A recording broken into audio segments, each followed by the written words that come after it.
Well, I thought I was done. I had an idea. It was like, you know what, I shouldn't have told myself. I was like, yeah, let's modify the coils anyway. So I did. And so let's see if I don't have a board that's been destroyed. Okay.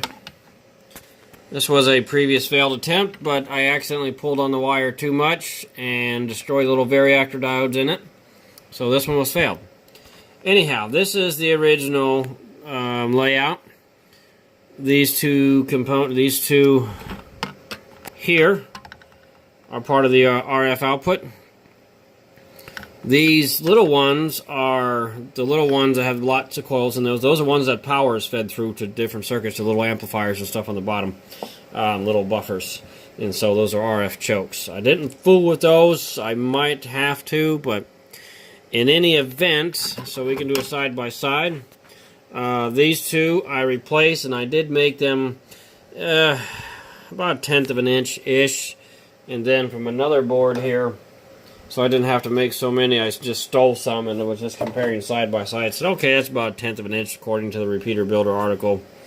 And that's what I did. And then some of them I did end up making my own coils. I did replace the... oh, damn it. I did replace the crystal in it.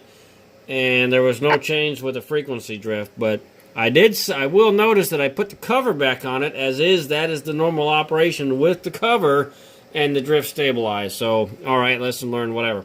Anyways, I did change that.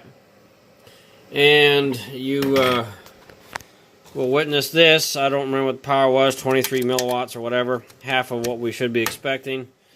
And look at that. Boom. It's right where I want it to be, 31 milliwatts. So it did go up, KB9LFZ, because it is transmitting. It did go up. Still about 5 dBm under what I want, maybe a little more tweaking, but it's pretty well, it's stabilized, and right around 10 milliwatts more power. So that's what we did. And looks like I'm going to keep on at this anyway. I don't know why, because if I do want to make an all-star node out of this, which that's the intent, so that way I can join the cool kids on the 900 megahertz hub system on All-Star.